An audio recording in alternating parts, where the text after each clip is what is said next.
Mr Speaker. The Honourable Nanaima Huta, 5 minutes. Mr Speaker, National's budget 2014 is more rhetoric than reality. The very rich are getting richer and the very poor are finding it much harder. I'm from a little town called Ngarawahia. Many of you might know it, and we just tell it how it is. Many of us in this House have heard stories from nurses, from teachers, from social workers, from road workers to subbies, to people at the checkout staff, and they are saying, why am I working harder, for longer, for less? And then they know, actually, the National Government haven't provided the brighter future that they promised. In September 2014, on the 20th, people will be turning out to hold this government accountable. This budget hasn't delivered to them. In fact, people are sitting at home listening to this debate and saying, well, actually, it's easy to balance the books when you sell off state assets. It's easy to balance the books when you sell off state assets, but what have we got to show for it? Mr Speaker, I want to highlight several things about this budget. There is no long-term plan for New Zealanders that will deliver a brighter future that is more sustainable, delivering better jobs for higher wages. Mr Speaker, this budget does not address the serious challenges of inequality and poverty that families across the country are feeling in very real ways. Mr Speaker, this budget does not leverage towards opportunities where the Māori economy can make a significant contribution, where the rubber hits the road and where normal people at home judge whether or not this budget is successful is on the issue of jobs. Let's look around. In our regions, there have been a number of job losses which don't affect individuals, but they affect whānau.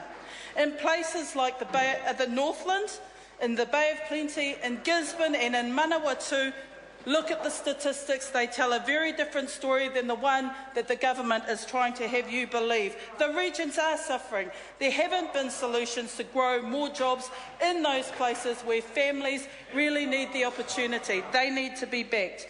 In the area of our kids, yes, the budget did provide for free healthcare for under 13-year-olds, but that's if you can access those services. Go to places along the east coast and Meka Whaitiri's electorate, you actually have to get to the place where the doctor is to be able to access those free healthcare services. Go to Kāwhia, they'll tell you the same thing.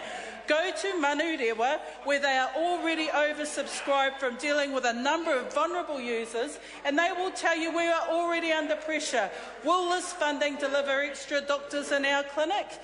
Can the government answer that? Because if you are going to provide free healthcare for under 13-year-olds where it matters, then it has to be about delivering into areas where there is high vulnerable needs and to those communities where there are a number of factors that limit being able to access free healthcare.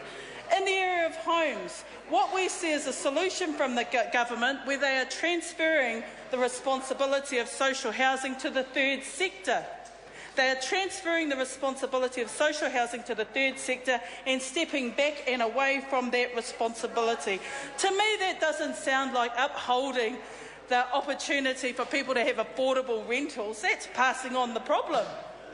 And that's what's happening here under this government and their budget.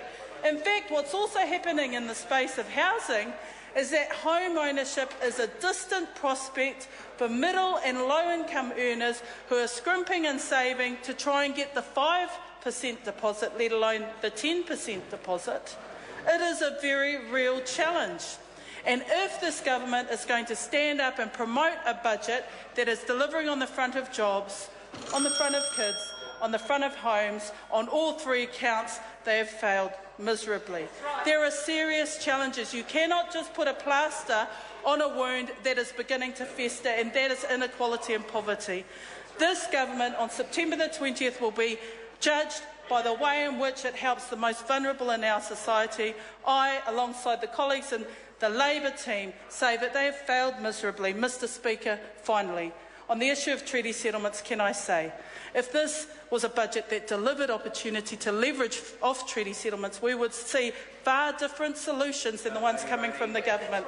They are rushing through treaty settlements. There will be aspects that will come back to challenge this government and make them accountable for what they were doing in this space. Mr Speaker, the budget has failed those most in need very abysmally, and Mr Speaker, they will be held to account. The Honourable